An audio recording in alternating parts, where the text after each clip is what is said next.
Hello student तो हम लोग सॉल्व कर रहे हैं एससी वर्मा के फ्रिक्शन चैप्टर के क्वेश्चंस को। और स्टूडेंट इस चैप्टर के रेस्ट क्वेश्चन के सॉल्यूशन के लिंक आपको नीचे डिस्क्रिप्शन बॉक्स में मिल जाएंगे या फिर आप प्लेलिस्ट में भी जाकर देख सकते हैं। स्टूडेंट साथ ही साथ हम लोगों ने एनसीईआरटी के भी लॉज ऑफ मोशन के क्वेश्चंस को सॉल्व कर लिया है, तो उन क्वेश्चन के सॉल्यूशन के लिंक आपको नीचे यहाँ पर डिस्क्रिप्शन बॉक्स में मिल जाएंगे या फिर उसके लिए अलग से प्लेलिस्ट है, वहाँ भी जाकर आप देख सकते हैं। तो जो भी स्टूडेंट चैनल पर नए हैं चैनल को सब्सक्राइब कर लें और चलिए शुरू करते हैं आज के क्लास को।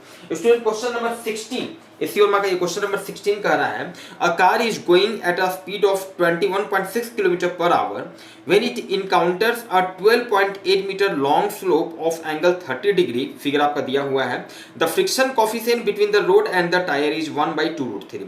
Okay, so that no matter how hard the driver applies the brakes, the car will reach the bottom with a speed greater than 36 km per hour. Take G equals to 10 meter per second square. Okay, student इस question के लिए figure आपका दिया हुआ है। Situation कुछ ऐसा है, आप यहाँ पर देख सकते हैं कार जो है इस तरह से इधर मूव कर रही है और जब ये इंक्लाइंड सरफेस पे इस इंक्लाइंड सरफेस पे पहुंचती है तो कार का स्पीड जैसे ही इंक्लाइंड सरफेस पे आती है उस समय का स्पीड आपको दिया हुआ है। This is your 21.6 kilometre per hour. Okay student, मतलब कि ये आपका इनिशियल स्पीड हो गया। इनिशियल स्पीड जो है this is 21.6 kilometre per hour. Obviously इसको मीटर पर सेकेंड में हम लोग कन्वर्ट करेंगे। 5/18 से आप मल्टीप्लाई कीजिए। दिस इज ये आपका हो गया 6 दिस इज 1.6, मतलब फाइनली आप इसको जब मीटर पर सेकेंड में कन्वर्ट करेंगे 5/18 से मल्टीप्लाई करके तो ये हो जाता है 6 meter per second. 6 meter per second इसका स्पीड यहाँ पर का दिया हुआ है। ठीक है स्टूडेंट, और ये जो फ्रिक्शनल सरफेस है इसका कोफिशिएंट ऑफ फ्रिक्शन आपको दिया हुआ है 1/2√3।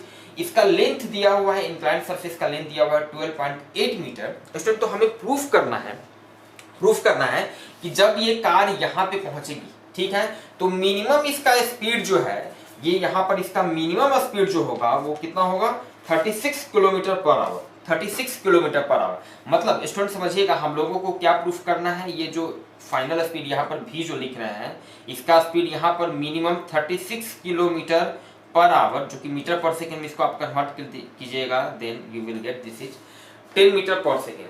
तो यहाँ पर का speed minimum 10 meter per second, ये इतना कहिए कि हम लोगों को प्रूफ करना है। टू प्रूफ यही क्वेश्चन है कि भाई ये कार इसमें जो ड्राइवर बैठा हुआ है कितना भी कस के ब्रेक लगाए इसका स्पीड यहाँ पर मिनिमम होगा 10 मीटर पर सेकेंड। उससे ज्यादा भी हो सकता है लेकिन मिनिमम कम से कम 10 मीटर पर सेकेंड होगा। ये इतना हमें प्रूफ करना है स्टूडेंट। क्लियर है? कैसे सोचेंगे स्टूडेंट समझिएगा। इनफैक्ट क्या होगा अगर इस पे फोर्सेस की बात करें कि कौन कौन सा फोर्स लग रहा है, अलग से एक फ्री बॉडी डायग्राम यहाँ पर दिखाते हैं। तो जाहिर सा बात है अगर इस कार का मास कैपिटल M अगर हम लोग मान लें तो बहुत तेजी से इसका एक फोर्स जो इस पे लग रहा होगा नीचे की ओर, इसका weight force of gravity mg। और हमेशा की तरह ये एंगल आपको दिया हुआ है स्टूडेंट, ये एंगल आपको दिया हुआ है दिस इज 30 डिग्री। ये एंगल आपको दिया हुआ है क्वेश्चन में 30 डिग्री। क्लियर है? चलिए ठीक है, ये एंगल आपका 30 डिग्री दिया हुआ है तो आप समझ सकते हैं इसको अगर थीटा लिखते हैं तो इस डायरेक्शन में इस mg का जो कंपोनेंट होगा अलोंग द स्लोप, इससे sine theta, mg sine theta, mg sine 30 degree इस डायरेक्शन में।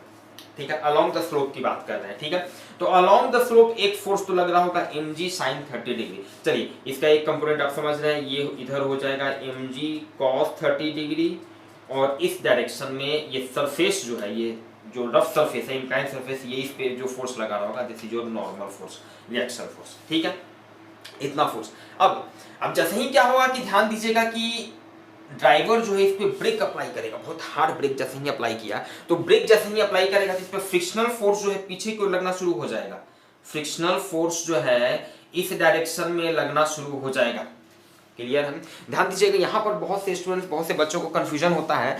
फ्रिक्शनल फोर्स ध्यान दीजिएगा ये हमेशा रिलेटिव मोशन को अपोज करता है, हमेशा अपोज करता है। ध्यान दीजिएगा अगर नॉर्मल सिचुएशन होता है, थोड़ा सा यहाँ पे आपको बताना चाहेंगे, नॉर्मल सिचुएशन में स्टूडेंट क्या होता है कि जैसे मान लिया जब कोई कार जो है आगे की ओर मूव कर रही है, कार आगे की ओर मूव कर रही है तो इनफैक्ट उस सिचुएशन में क्या होता है फ्रिक्शनल फोर्स के कारण ही ये आगे बढ़ती है। कार फ्रिक्शनल फोर्स के कारण ही आगे बढ़ती है। ठीक है, फ्रिक्शनल फोर्स आगे की ओर लग रहा है, ये आगे जा रहा है, फ्रिक्शनल फोर्स भी आगे की ओर लगती है। ध्यान दीजिएगा क्यों होता है, थोड़ा सा बेसिक तरीके से समझिए। इनफैक्ट होता क्या है कि जैसे इसका ये व्हील है, इस व्हील को हम अलग से यहाँ पे दिखा रहे हैं। अब ये आगे की ओर जा रहा है, मतलब आप समझ सकते हैं व्हील जो है इस तरह से रोटेट कर रहा होगा, व्हील इस तरह से रोटेट करते हुए आगे जाता है। जब व्हील इस तरह से रोटेट कर रहा है, ये व्हील जो है इस तरह से रोटेट कर रहा है, मतलब ये ग्राउंड पर इस डायरेक्शन में फोर्स लगाता है, ऐसे रोटेट किया इस तरह से, ग्राउंड पर पीछे को ऐसे फोर्स लगाया, इस डायरेक्शन में फोर्स लगाया। And according to Newton's third law, ground, ये रोड जो है, अर्थ जो है, इस पर आगे की ओर फोर्स लगा देती है, and that is your frictional force. Clear बात है? मतलब कार जब चल रही है, जब एक्सेलरेटेड मोशन में कार इस तरह से चल रही है, तो क्या है कि कार पे ये फ्रिक्शनल फोर्स आगे की ओर लग रहा है, और इसी फ्रिक्शनल फोर्स के कारण ही ये आगे की ओर मूव करती है। ध्यान दीजिएगा। और इस कंडीशन में क्या होता है, ये व्हील जो होता है ये रोलिंग कंडीशन में होता है, रोटेट करते हुए आगे की ओर बढ़ रहा है। क्लियर है? लेकिन यहां पर क्या होगा स्टूडेंट, जैसे ही ये ड्राइवर जो अंदर बैठा है ये ब्रेक अप्लाई किया, मतलब कि क्या हुआ, अब ये व्हील जो है अब ये रोटेट नहीं कर रहा है, रोलिंग मोशन में नहीं है, ये अब स्किड करना शुरू करेगा। ब्रेक अप्लाई किया मतलब ये इंजन जो इस व्हील पे फोर्स लगाया, ठीक है, ब्रेक अप्लाई किया इंजन के फोर्स के कारण, अब ये क्या करेगा, स्किड करना शुरू करेगा। ये इस तरह से रोल नहीं करेगा, स्किड करना शुरू करेगा। भाई जब ये जैसे ही स्किड करना शुरू करेगा तो फ्रिक्शनल फोर्स अब पीछे की ओर लगने लगेगा, कंफ्यूजन नहीं होना चाहिए, छोटा चीज कंफ्यूजन यही सब में होता है नॉर्मली, ठीक है, अदरवाइज इक्वेशन तो कोई भी लिख सकता है। फ्रिक्शनल फोर्स, हमेशा ध्यान दीजिए, फ्रिक्शनल फोर्स जो होता है वो मोशन को सपोर्ट भी कर सकता है, अपोज भी कर सकता है, जब आगे की ओर चल रहा है तो फ्रिक्शनल फोर्स मोशन को सपोर्ट करता है। लेकिन जब इस कंडीशन में यहाँ पर इस क्वेश्चन में बात करें तो फ्रिक्शनल फोर्स जो है पीछे की ओर मोशन को अपोज कर रहा है, ये मोशन इधर है, इसको अपोज कर रहा है। लेकिन फ्रिक्शनल फोर्स जो है रिलेटिव मोशन को हमेशा अपोज करेगा,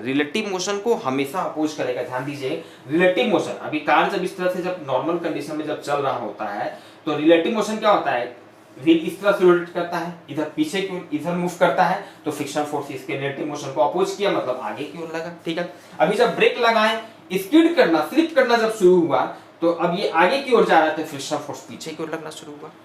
क्लियर बात है? चलिए ठीक है, तो कहने का मतलब ये है कि फ्रिक्शनल फोर्स यहाँ पर आगे लगे, ये पीछे की ओर लगेगा। अब चलिए इस पर फाइनली अलोंग द इंक्लाइन ये दो फोर्स लगेगा, एक लगेगा mg sin 30 डिग्री और दूसरा लगेगा ये फ्रिक्शनल फोर्स। ठीक है, हम लोगों को प्रूफ करना है कि भाई मिनिमम यहाँ पर जो इसका स्पीड होगा ये 10 मीटर पर सेकेंड होगा मिनिमम। अब ब्रेक लगाया, एक बात तो क्लियर है कि ये कार जो है एक्सेलरेटेड मोशन में ही चल रही है। ऑब्वियसली आप देख सकते हैं ना, क्योंकि भाई यहाँ पर स्पीड है 6 मीटर पर सेकेंड और इसका स्पीड बढ़ते बढ़ते यहाँ पर 10 मीटर पर सेकेंड क्वेश्चन ही कह रहा है कि मिनिमम होगा, मिनिमम 10 मीटर पर सेकेंड, तो स्पीड बढ़ रहा है, इसका मतलब है कि इस डायरेक्शन में इसका एक्सेलरेशन है इसका एक्सेलरेशन इस डायरेक्शन में है, तभी तो स्पीड बढ़ा है 6 मीटर पर सेकेंड से 10 मीटर पर सेकेंड मिनिमम, जो कि हम लोगों को प्रूफ करना है कि मिनिमम इतना वैल्यू होगा। ठीक है, तो अब इस डायरेक्शन में स्पीड कम से कम बढ़े, इसके लिए क्या होना चाहिए, एक्सेलरेशन का वैल्यू मिनिमम होना चाहिए। क्या हम कहना चाह रहे हैं? नाउ चलिए हम लोग क्वेश्चन पे आते हैं। ठीक है, हम लोगों को प्रूफ करना है कि v का वैल्यू जो है मिनिमम होना चाहिए, v का वैल्यू मिनिमम होना चाहिए, यहाँ पर मिनिमम 10 मीटर। भाई तो स्पीड यहाँ पर मिनिमम कम से कम बढ़ेगा, तभी बढ़ेगा जब एक्सेलरेशन भी मिनिमम होगा, ये चीज समझिए। ऑब्वियसली एक्सेलरेशन का काम क्या होता है, एक्सेलरेशन अगर ज्यादा है मतलब स्पीड तेजी से बढ़ेगा। एक्सेलरेशन मान लिया किसी बॉडी का, मान लिया 5 मीटर पर सेकेंड स्क्वायर है, 5 मीटर पर सेकेंड स्क्वायर, इसका क्या मतलब होता है, इसका मतलब होता है 5 मीटर पर सेकेंड, इस चीज को लिख सकते हैं इस तरह से। इसका ये मतलब हुआ कि हर 1 सेकेंड में स्पीड जो है 5 मीटर पर सेकेंड बढ़ेगा, स्पीड तेजी से बढ़ रहा है। लेकिन एक्सेलरेशन अगर मान लिया 2 मीटर पर सेकेंड स्क्वायर है, 2 मीटर पर सेकेंड स्क्वायर मतलब अब हर 1 सेकेंड में स्पीड जो है 2 मीटर पर सेकेंड ही बढ़ेगा। क्लियर बात है? तो यहाँ एक बात तो क्लियर है कि भाई स्पीड तो बढ़ ही रहा है, लेकिन हमको स्पीड को कम से कम मिनिमम 10 मीटर यहाँ पर होना चाहिए। ठीक है ना, तो क्या होना चाहिए, एक्सेलरेशन का जो वैल्यू है वो भी मिनिमम होना चाहिए। क्योंकि एक्सेलरेशन का वैल्यू अगर ज्यादा हो जाएगा, एक्सेलरेशन का वैल्यू ज्यादा होने लगेगा तो स्पीड तो यहाँ पे मिनिमम 10 मीटर नहीं होगा, यहाँ तो ज्यादा हो जाएगा, हो सकता है यहाँ पे मिनिमम 14 मीटर पर सेकेंड हो जाए, लाइक दिस। ठीक है, तो कहने का ये मतलब है कि स्पीड मिनिमम होना चाहिए, ये तभी होगा पॉसिबल जब एक्सेलरेशन मिनिमम होगा। एक्सेलरेशन का काम ही है स्पीड को बढ़ाना। एक्सेलरेशन 0 मतलब स्पीड बढ़ेगा ही नहीं, स्पीड जितना है उतना ही रहेगा। अच्छा, इस चीज को आप मैथमेटिकली भी समझ सकते हैं। देखिए यहाँ पर ये डिस्टेंस तो फिक्स है, तो v square equals to u square plus 2as से मैथमेटिकली आप समझ सकते हैं इस चीज को हमको मिनिमम करना है, इस चीज को मिनिमम, ये इनिशियल स्पीड आपका फिक्स है 6 मीटर पर सेकेंड, आपका ये डिस्प्लेसमेंट भी फिक्स है 12.8 मीटर भाई। तो ये इस चीज को मिनिमम करने के लिए एक्सेलरेशन को भी क्या करना होगा, मिनिमम करना होगा। क्लियर है? अब एक्सेलरेशन मिनिमम, इस डायरेक्शन में एक्सेलरेशन का वैल्यू मिनिमम हो, उसके लिए क्या होगा, उसके लिए क्या होना चाहिए भाई, जो अपोजिट डायरेक्शन में जो फोर्स लग रहा है उसका वैल्यू मैक्सिमम होना चाहिए। ये मैक्सिमम वैल्यू होगा तब तो इस डायरेक्शन में जो एक्सेलरेशन है उसका वैल्यू मिनिमम हो जाएगा। क्लियर है? और जाहिर सा बात है mg sin 30 डिग्री इसका वैल्यू तो फिक्स है, ये तो चेंज नहीं हो सकता है। मतलब कि एक्सेलरेशन को मिनिमम करने के लिए, ऑल्सो एक्सेलरेशन को मिनिमम करने के लिए हमको क्या करना होगा, ये जो फ्रिक्शनल फोर्स स्मॉल f जो है इसको मैक्सिमम करना होगा। ये इधर वाला फोर्स मैक्सिमम जब होगा तो ऑब्वियसली एक्सेलरेशन मिनिमम हो जाएगा, एक्सेलरेशन कम हो जाएगा चूंकि अपोज कर रहा है। इतना बात समझना होगा, ठीक है? अब फ्रिक्शनल फोर्स का मैक्सिमम वैल्यू क्या होता है? फ्रिक्शनल फोर्स का मैक्सिमम वैल्यू होता है फ्रिक्शनल फोर्स का, दिस इज म्यू एन। ध्यान दीजिएगा, किसी भी तरह का फ्रिक्शनल फोर्स हो, स्टैटिक फ्रिक्शन हो, काइनेटिक फ्रिक्शन हो, लिमिटिंग फ्रिक्शन हो, कुछ भी हो, ये फ्रिक्शनल फोर्स का मिनिमम मैक्सिमम वैल्यू होता है। This is the maximum possible force of frictional force, ठीक है? और इसका यहाँ पे वैल्यू क्या हो जाएगा, म्यू का वैल्यू आपका दिया हुआ है, एन का वैल्यू ध्यान दीजिएगा, एन का वैल्यू क्या होगा, mg cos 30 डिग्री। क्यों एन का वैल्यू mg cos 30 डिग्री भाई? जाहिर सा बात है, बेसिक बात, क्योंकि इस डायरेक्शन में कोई मोशन नहीं है, मतलब एक्सेलरेशन 0 है, एक्सेलरेशन 0 है मतलब according to Newton first law N जो भी फोर्सेज होंगे वो बैलेंस्ड फोर्सेज होंगे, मतलब एन का वैल्यू mg cos 30 डिग्री के बराबर होगा। मतलब f का जो वैल्यू आ गया this is mg cos 30 degree. ध्यान दीजिएगा, ये क्या है, मैक्सिमम पॉसिबल वैल्यू है, maximum possible value of frictional force है, maximum possible value of frictional force. और जब फ्रिक्शनल फोर्स का मैक्सिमम वैल्यू जब होगा तो एक्सेलरेशन का मिनिमम वैल्यू उस केस में हमको निकलेगा। क्लियर बात है? अब चलिए हम लोग न्यूटन सेकेंड लॉ यहाँ पे लगा देते हैं, ठीक है? न्यूटन सेकेंड लॉ, यहाँ पर नेट फोर्स इस डायरेक्शन में कितना हो जाएगा, mg sin 30 degree minus small f, यहाँ पे एक लाइन लिख सकते हैं। Now from Newton second law, ध्यान दीजिएगा न्यूटन सेकेंड लॉ क्यों लगा रहे हैं भाई, न्यूटन सेकेंड लॉ लगाएंगे mg sin 30 degree minus f equals to ma, तो मेरा फाइनली वहां से a का वैल्यू निकल जाएगा। और a का जो वैल्यू निकलेगा वो मिनिमम वैल्यू निकलेगा। मिनिमम वैल्यू क्यों निकलेगा, क्योंकि फ्रिक्शनल फोर्स का हम मैक्सिमम वैल्यू ले रहे हैं, मैक्सिमम वैल्यू ले रहे हैं। क्लियर बात है? चलिए ठीक है, तो now from Newton second law net force किधर लग रहा है, कंफ्यूजन नहीं होना चाहिए, net force along the down the incline लग रहा है, ठीक है? तो net force along the incline कितना हो गया, along the incline equals to mass into acceleration down the incline. Clear है? चलिए ठीक है, net force down the incline कितना हो गया, mg sin 30 degree minus f, तो mg sin 30 degree minus f equals to mass into acceleration.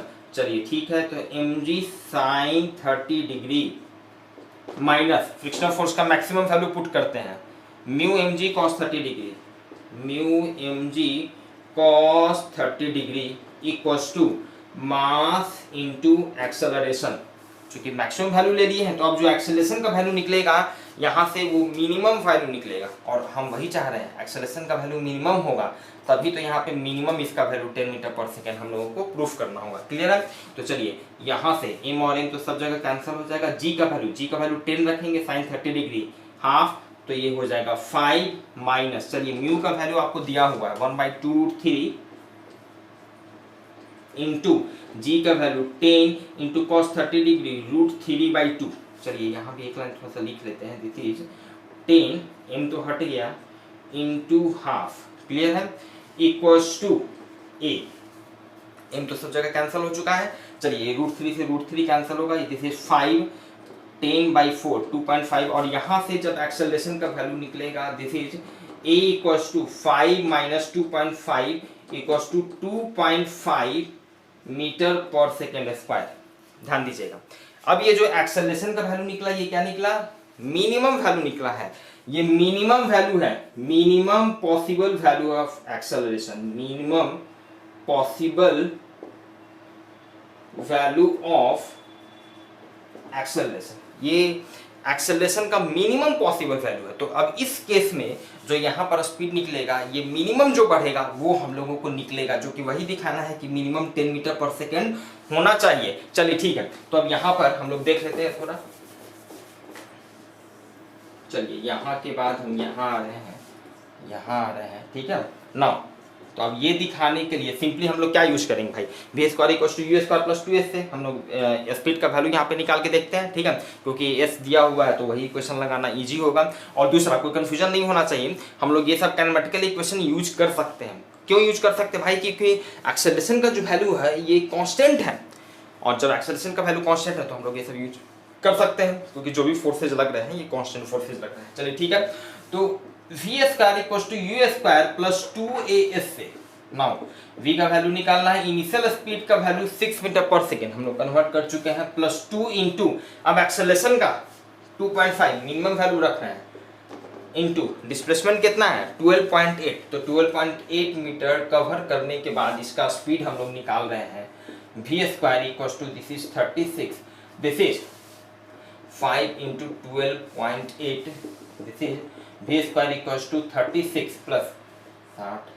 64, this is 100, v square equals to 100 मतलब v का वैल्यू जो हो गया 10 meter per second, 10 meter per second, जो कि यही हम लोगों को प्रूफ करना था भाई कि ये मिनिमम वैल्यू जो आना चाहिए यहाँ पर 10 meter per second.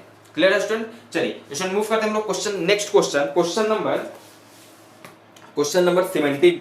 Student question number 70, ये क्वेश्चन कह रहा है a car starts from rest on a half kilometre long bridge, the coefficient of friction between the tyre and the road is 1.0 so that one can not drive through the bridge in less than 10 second. Okay student, situation कुछ ऐसा है, ये suppose कीजिए कि एक bridge यहाँ पर आपको दिखाए, एक ब्रिज है, यहाँ से लेकर यहाँ तक ये ब्रिज है, और अगर कोई कार इनिशियल स्पीड इसका 0 है, यहाँ से चलना शुरू करता है, यहाँ पे कोएफिशिएंट ऑफ फ्रिक्शन आपका दिया हुआ है, ये फ्रिक्शनल सरफेस है 1 दिया हुआ है, ब्रिज का लेंथ दिया हुआ है 500 मीटर, तो हम लोगों को प्रूफ करना है कि इस कार को मिनिमम 10 सेकंड लगेगा, 10 सेकंड के पहले इस ब्रिज को ये कार क्रॉस नहीं कर सकता है, ठीक है, ये चीज प्रूफ करना है। One can not drive through the bridge in less than 10 second, मतलब कोई भी पर्सन अगर इस तरह से यहाँ से मूव करना शुरू करता है इनिशियल स्पीड 0 के साथ इस ब्रिज पे, तो उसको मिनिमम 10 सेकंड लगेगा इस ब्रिज को क्रॉस करने में।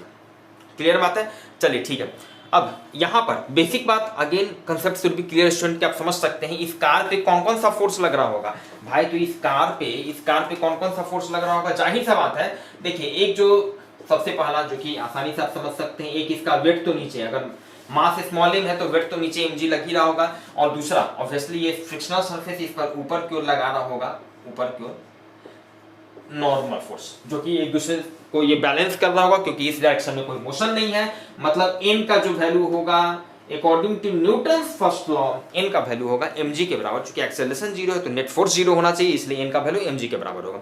चलिए ठीक है, दूसरा और इस पे फोर्स, अब ये कार एक्चुअली आगे जा कैसे रहा है, आगे ये कार जा कैसे रहा है, तो जाहिर सा बात है यहाँ पर एक और मात्र एक ही फोर्स लग रहा है इस कार के व्हील पर by the road, and that is your frictional force, जो कि आगे की ओर लगेगा, और वही फोर्स के कारण इसको एक्सेलरेशन मिलेगा आगे की ओर, और इसी एक्सेलरेशन के कारण ये आगे की ओर मूव करना शुरू करेगा और यहाँ तक पहुंचेगा, ये आगे भी जाएगा। क्लियर है, ये फ्रिक्शनल फोर्स, जाहिर सा बात है, देखिए पहले ही हम बताए थे पहले वाले क्वेश्चन में। अब क्या करेगा कि जैसे ही इंजन को स्टार्ट किया तो इंजन के कारण क्या होगा कि कार का व्हील जो है आगे की ओर इधर जाना है, कार का व्हील जो है इस तरह से रोटेट करना शुरू करेगा, मतलब ये ग्राउंड पर इस डायरेक्शन में फोर्स लगाएगा, मतलब फ्रिक्शनल फोर्स ग्राउंड जो है इस पर आगे की ओर लगा देगा। फ्रिक्शनल फोर्स तो भाई रिलेटिव मोशन जहां हुआ जिस भी डायरेक्शन में उसको अपोज करना शुरू करेगा। मोशन से मतलब नहीं है, मोशन को सपोर्ट भी कर सकता है, मोशन को अपोज भी कर सकता है, लेकिन रिलेटिव मोशन को तो हमेशा अपोज करेगा। क्लियर बात है। तो फ्रिक्शनल फोर्स फाइनली आगे की ओर लग जाएगा, जिसके चलते इसको एक्सेलरेशन मिल जाएगा आगे की तरफ according to Newton second law. और एक्सेलरेशन जहां मिला मतलब एक्सेलरेशन का काम ही स्पीड को चेंज कर देना, स्पीड 0 था उसको बढ़ाना शुरू कर देगा, चूंकि इस डायरेक्शन में एक्सेलरेशन है ये आगे बढ़ना शुरू कर देगा। This is the phenomena. चलिए ठीक है, तो हम लोगों को ये प्रूफ करना है कि भाई मिनिमम 10 सेकेंड लगेगा। अगेन टाइम मिनिमम लगना चाहिए। कुछ कुछ पहले वाला ये क्वेश्चन से मिलता जुलता कंसेप्ट आप कह सकते हैं, टाइम मिनिमम लगना चाहिए। अब भाई टाइम मिनिमम देखिए, पहले वाले क्वेश्चन में क्या था, स्पीड मिनिमम होना चाहिए, यहाँ पर स्पीड बढ़ते बढ़ते स्पीड मिनिमम, तो हम कहें भाई एक्सेलरेशन का वैल्यू एकदम कम कर दो, एकदम कम कर दो एक्सेलरेशन का वैल्यू। यहाँ पर समय कम लगना चाहिए, मतलब बहुत जल्दी वहां पे पहुंचना है। हम चाह रहे हैं कि मिनिमम कह रहा है 10 सेकेंड लगना चाहिए, मतलब एक्सेलरेशन का वैल्यू ज्यादा होना चाहिए।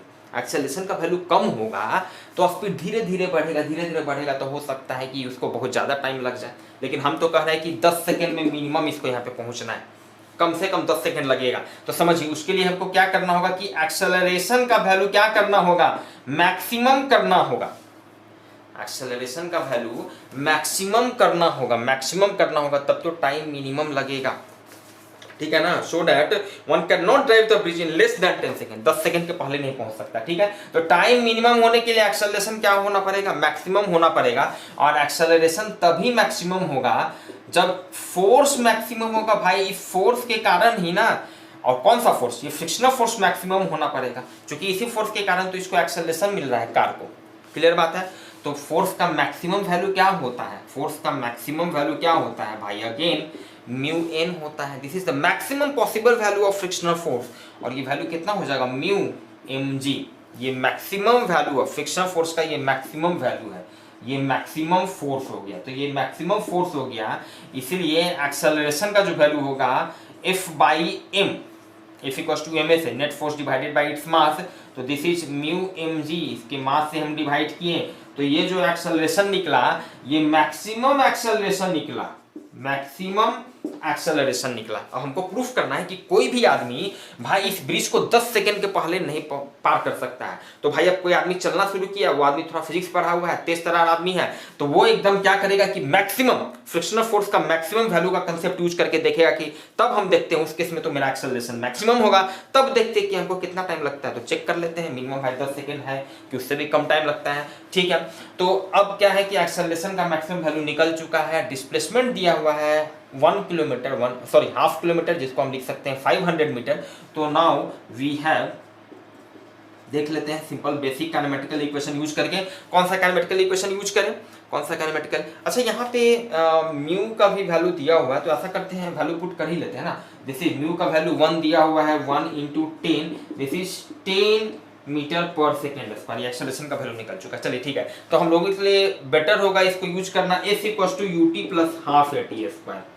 जो भी पैरामीटर हम लोगों को चाहिए यहाँ से निकलेगा, चूंकि s डिस्प्लेसमेंट दिया हुआ है, कैसे सोचे, इनिशियल स्पीड u दिया हुआ है, टाइम का वैल्यू हम लोगों को निकालना है, एक्सेलरेशन दिया हुआ है, तो ये हमारे लिए बेसिक सबसे सुटेबल एक्सप्रेशन हो गया।